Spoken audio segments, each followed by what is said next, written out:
सिंहासनगतानि तं पद्माश्रितकरद्वया शुभदास्तु सदा देवी स्कंदमाता यशस्विनी।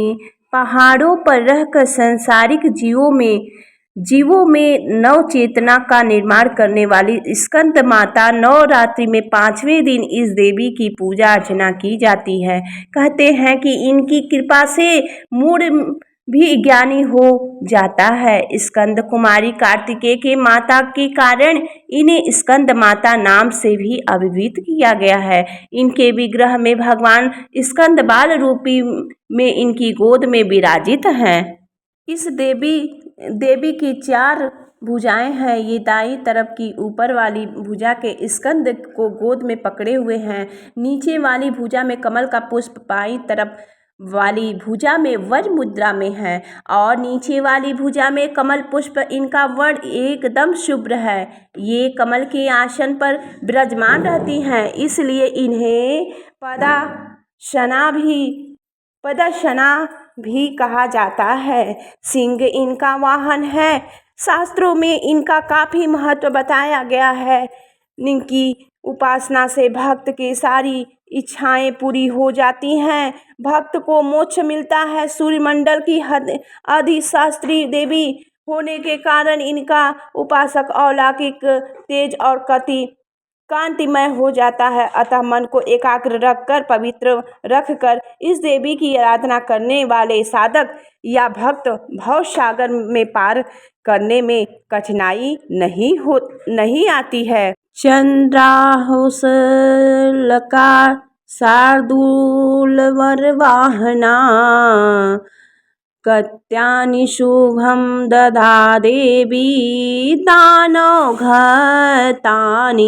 नवरात्रि में छठे दिन माँ कत्यानी की पूजा की जाती है। इनकी उपासना और आराधना से भक्तों को बड़ी आसानी से अर्थ, धर्म, काम और मोक्ष चारों फलों की प्राप्ति होती है। उसकी रोग, शोक, संताप और भय नष्ट हो जाते हैं। जन्मों के समस्त पाप भी नष्ट हो जाते हैं। इस देवी को नवरात्रि में छठे दिन पूजा जाता है। कात्य गोत्र में विश्व प्रसिद्ध महर्षि कत्यायन ने भगवती परम्बा की उपासना के कठिन तपस्या की। उनकी इच्छा थी कि उन्हें पुत्री प्राप्त हो। माँ भगवती ने उनके घर में पुत्री के रूप में जन्म लिया, इसीलिए यह देवी कात्यायनी कहलाई। इनका गुण सौंदर्यकार है, इसलिए इस वैज्ञानिक युग में कात्यायनी का महत्व सर्वाधिक हो जाता है।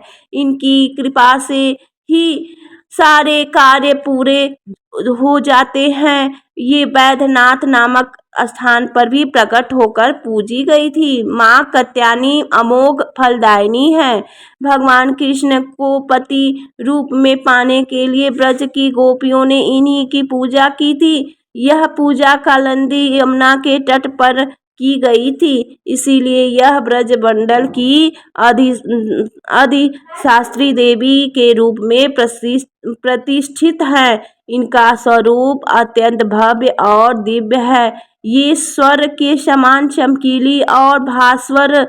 इनकी 4 भुजाएं हैं। दाईं तरफ का ऊपर वाला हाथ में अभय मुद्रा में है तथा नीचे वाले हाथ वर मुद्रा में। माँ के बाईं तरफ के ऊपर वाले हाथ में तलवार है, वो नीचे वाले हाथ में कमल का फूल सुशोभित है। इनका वाहन भी सिंह है। इनकी उपासना और आराधना से भक्तों को बड़ी आसानी से अर्थ, धर्म, काम और मोक्ष चारों फलों की प्राप्ति होती है। उसके रोग, शोक, संताप, भय नष्ट हो जाते हैं। जन्मों के समस्त पाप भी नष्ट हो जाते हैं। इसलिए कहा जाता है कि इस देवी की उपासना करने से परम पद की प्राप्ति होती है। बोलिए माता रानी की जय। जय जय कात्यायनी माँ, जय महिषासुर मारिणी, सुर नर मुनि आराधिति, जय मंगलकारिणी। जय जय अम्बे जय कत्यानी, जय महिषासुर घातिनी दानी। ब्रह्मा विष्णु शिव जी ध्यावे, शक्ति शक्ति सब जगत बनावे। रक्त दंतिका और अन्नपूर्णा, माँ कत्यानी है संपूर्णा। कत्यान ऋषि मुनि के आश्रय, कत्यानी माँ सबके वास है। भय संकट हारने तू ही माता, भक्तों के दुख हरती आपा। जो कोई तुझको शरण में लावे, आवे मन वांछित फल वह नर पावे। ध्यान धार जो कोई नारी, कत्यानी पूर्ण सुखकारी। कुमारी पूजा जो नित्य ध्यावे, अविवाहित जीवन न बितावे। हर युग में माँ तू ही सहाय, जो भी भक्त करे मन लाए। कत्यानी माँ मेरी महिमा, सतयुग त्रेता हो या द्वापर। सिंह सवारी माँ भवानी, जय जय जय अम्बे भवानी। माता रानी की जय।